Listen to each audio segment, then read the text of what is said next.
Kali ini merupakan konten spesial karena channel jamtangan.com baru saja meraih 100.000 subscribers. Kami mengucapkan terima kasih banyak untuk teman-teman semua yang sudah subscribe dan mengikuti channel jamtangan.com. Dan untuk merayakan itu, di akhir konten ini bakal ada giveaway. So, ikuti terus videonya sampai akhir. Pasti jamtangan.com.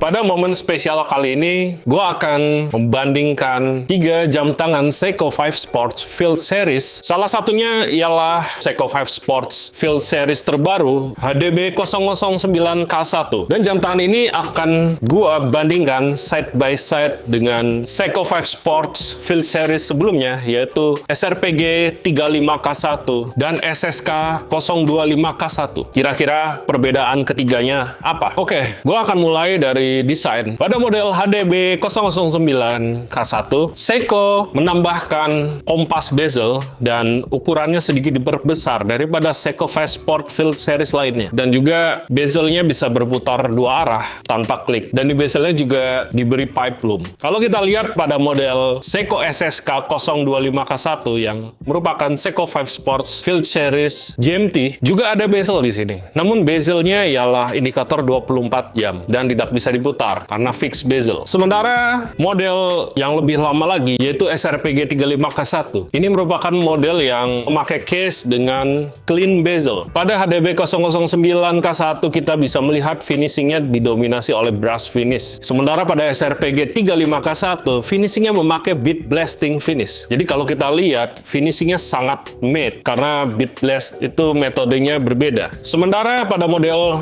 SSK 025, case-nya diberi warna hitam all black yang Seiko menyebutnya black hard coating. Lalu bagaimana dengan dimensinya? Seperti yang gue bilang di awal tadi, jika HDB 009K1 itu ukuran case-nya lebih besar. Dia memakai ukuran diameter 41 mm.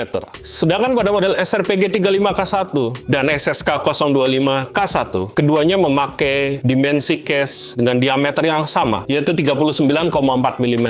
Untuk ketebalan case, HDB 009K1 memiliki ketebalan yang sama dengan SRPG 35K1, yaitu 13,2 mm. Jadi pada model HDB 009K1, walaupun ditambahkan bezel yang bisa diputar, ketebalannya sama dengan SRPG 35K1. Model GMT SSK 025K1 memiliki ketebalan paling tebal di antara ketiga ini karena ketebalannya 13,6 mm. Karena mungkin movementnya lebih tebal karena jam tangan ini memakai movement yang diberi fungsi office GMT. Dari sisi lak to lak, HDB 009K1 paling panjang karena 48,5 mm. Kedua ialah SRPG 35K1 yaitu 48,1 mm. Dan secara lak to lak yang paling pendek ialah SSK 025K1 karena memiliki lak to lak 47,9 mm.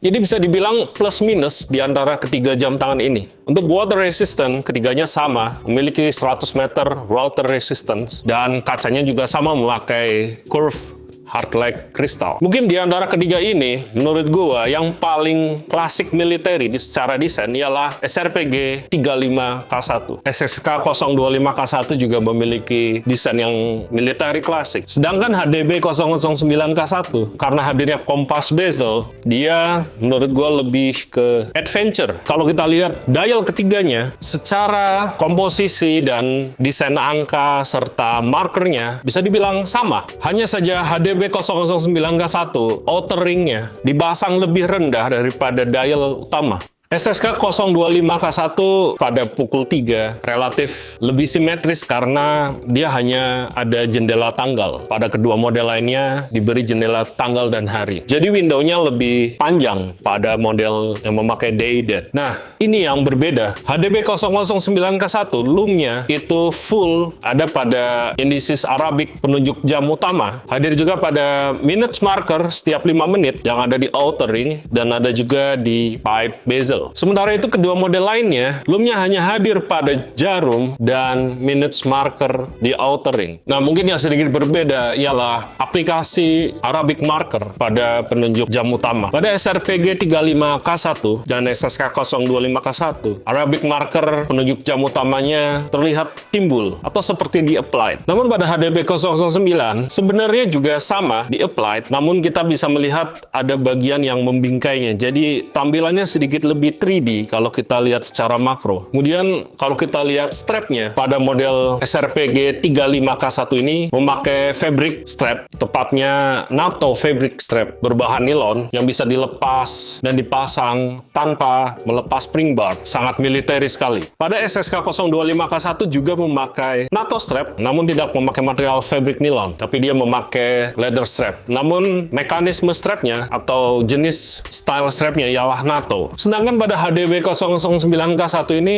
juga memakai nylon strap, namun dia dipasang bergaya strap pada umumnya. Dan pada lapisan bawahnya dilapisi leather strap, dan loopnya juga memakai leather strap. Sebenarnya, kalau kalian memiliki 3 jam tangan ini, kalian bisa menukar strapnya, karena lakunya sama, 20 mm.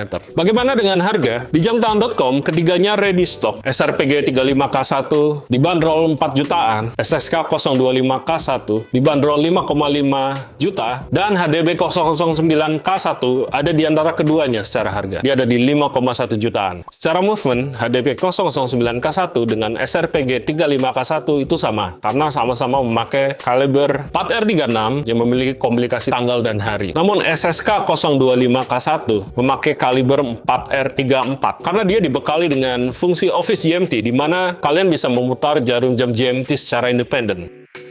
Ketiganya juga memiliki power reserve yang sama, yaitu 41 jam. Namun dalam evolusi desain Seiko 5 Sport Field Series, gue melihat saat ini Seiko sepertinya berusaha menambah diversifikasi. Karena model Field Military itu sudah terwakilkan di SRPG 35K1 dan model sejenis. Sementara pada model Field Military GMT sudah terwakilkan di SSK 025K1 dan model sejenisnya. Sementara model hybrid antara Field Adventure dan military hadir pada model terbaru yang memakai kode SKU HDB ini. Dan kalian jika ingin mengkomparasi ketiga jam tangan ini, kalian bisa langsung mengkomparasinya di website atau aplikasi jamtangan.com.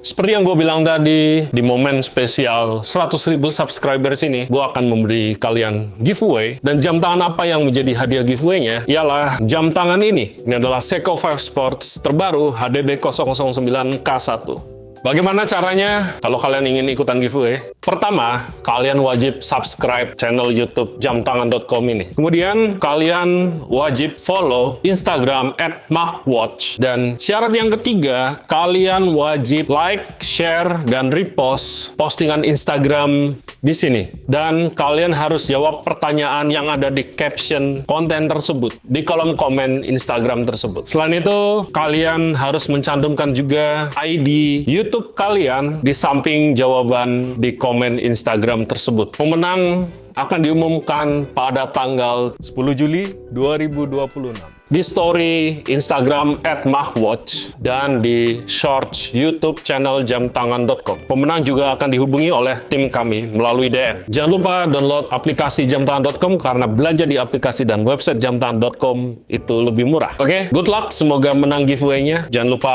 like dan subscribe. See you. Lagi cari jam tangan? Yang pasti-pasti aja, check out sekarang di jamtangan.com. Pasti jamtangan.com.